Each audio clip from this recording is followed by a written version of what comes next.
នឹងបងប្អូនអរគ្នាថ្ងៃនេះដែរគឺមករករបស់ពៅទៀតហើយបងប្អូននេះគឺនៅក្នុងព្រៃកោងកាំងតែម្ដងហើយបងប្អូនមកកាត់ជាស្គាល់របស់ពៅខ្ញុំបងប្អូននេះគឺរបស់អីដែលឆៅហ្នឹងបងប្អូននេះដើម្បីពៅកម្លាំងបន្តិចដោយសារតែយើងមួយរយៈនេះគឺអស់កម្លាំងមែនតើរកព្រៃរកអីផងដើម្បីទៅរកផ្លែអំពី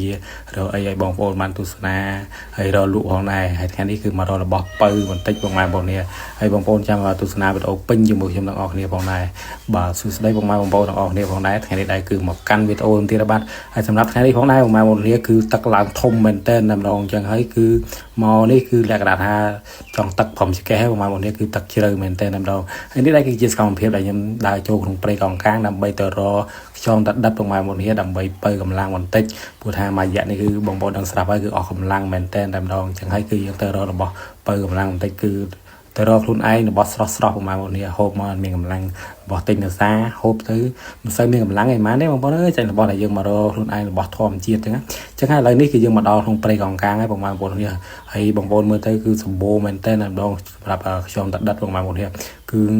តាមឬកោងកាងគឺច្រើនមែនតើម្ដងហើយតំបន់នេះដែរគឺជាតំបន់ដែលខ្ញុំស្គាល់បងប្អូននេះធ្លាប់មកថតរដងឲ្យបងប្អូនបានទស្សនាអញ្ចឹងថានៅតាមឬកោងកាងអញ្ចឹងគឺសម្បូរទៅដោយខ្យងដិតមែនតើបងប្អូននេះហើយយើងមើលទៅសម្លឹងមើលថាណាល្មមហូបមិនល្មមហូបយើងក៏ចាប់ផ្ដើមទៅកាប់វាដើម្បីយកមក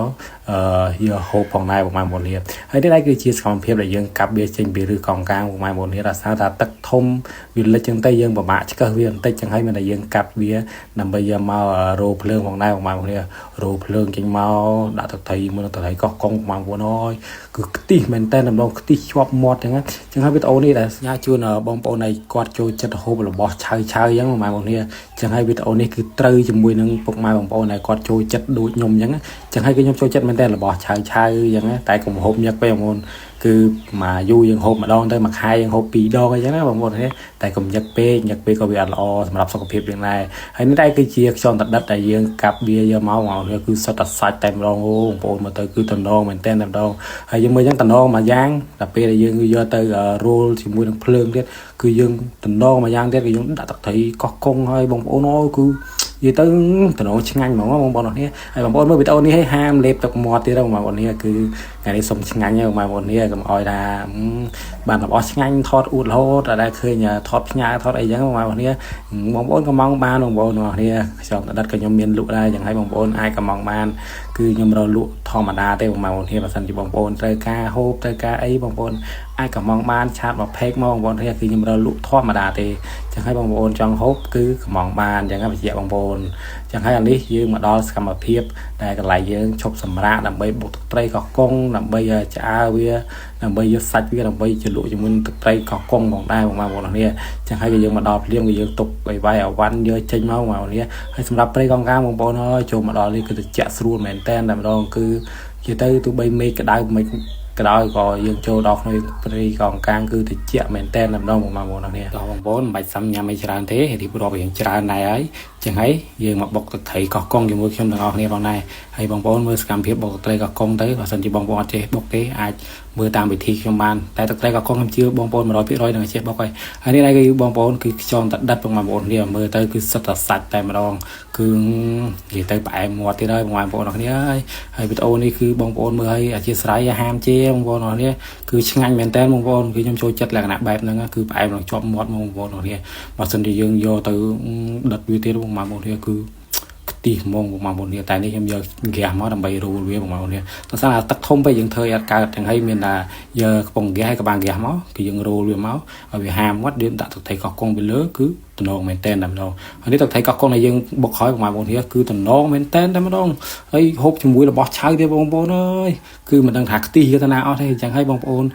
បើជំនាញបុកទឹកត្រីកោះកុងទៀតហើយហូបជាមួយនឹងរបស់ឆៅទៀតគឺឆ្ងាញ់ណាស់បងប្អូនអរគ្នាហើយនេះដែរគឺជាសកម្មភាពដែលខ្ញុំកំពុងតែរោលវាដើម្បីឲ្យវាហាមាត់មកចេញសាច់មកដើម្បីយើងដាក់ទឹកត្រីកោះកុងពីលើយើងហូបភ្លាមតែម្ដងបងប្អូននេះហូបទាំងក្តៅនឹងតែម្ដងព្រោះថាវាឆ្ងាញ់បងប្អូននេះហើយដល់ពេលយើងរោលទៅសាច់វាក្រៀមទៅហើយសាច់វាដល់ពេលយើងហូបទៅបងប្អូនអើយគឺឡើងផ្អែមជាប់មាត់ហ្មងគឺផ្អែមរហូតហ្មងវីដេអូនេះព្រោះថា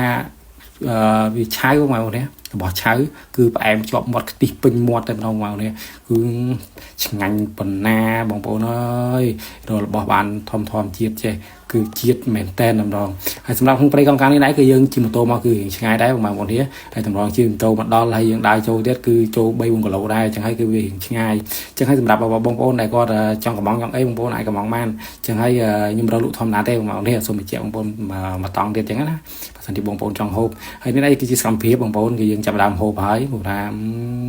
ផ្អែមជាប់មាត់បងប្អូនមើលមាត់ខ្ញុំទៅដឹងហើយឆ្ងាញ់បងប្អូនគឺពិសេសមែនតើបងសតខ្ទិះតែម្ដងបើសិនជាបងប្អូនអាចធ្វើវិធីនេះបានបងប្អូនអាចធ្វើទៅព្រោះថាវិធីនេះគឺឆ្ងាញ់បងប្អូនថតឲ្យហូបឆៅឯងត្រូវបើសិនជាបងប្អូនយ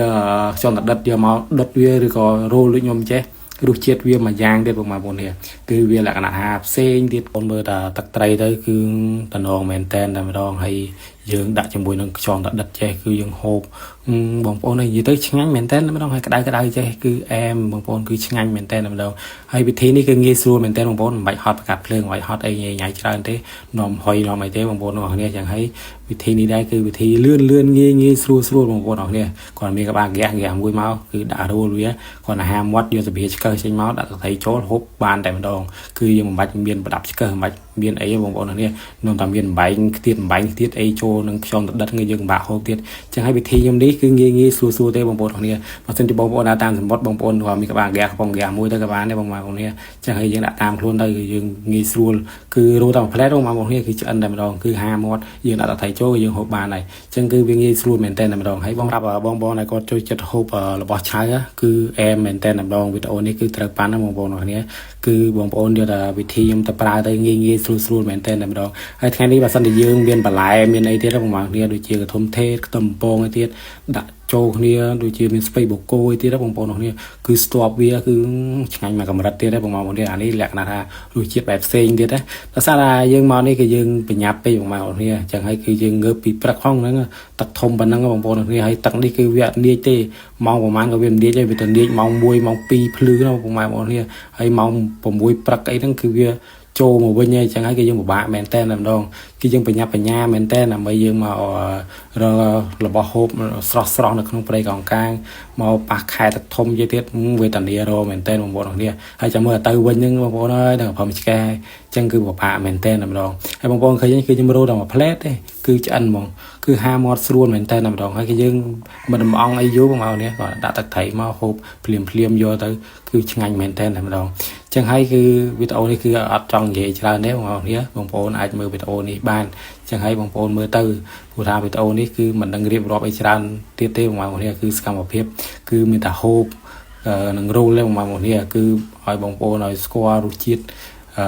ផ្លែចឹងបងប្អូនគ្នាគឺមើលបងប្អូនហ៎សាច់ឡើងណែនហ្មងគឺហុយដែលយើងរោលបានបងប្អូនគឺសាច់ផ្អែមមែនតើបងប្អូនគ្នាគឺខ្ញុំអត់និយាយកុហកឲ្យបងប្អូនគ្នារបស់ដែលយើងរកបានថ្មីចេះគឺសាច់ឆ្ងាញ់មែនតើតែម្ដងហើយយើងរោលទៀតរៀងខ្លោចចឹងបងប្អូនគ្នាគឺក្លិនឈាមចឹង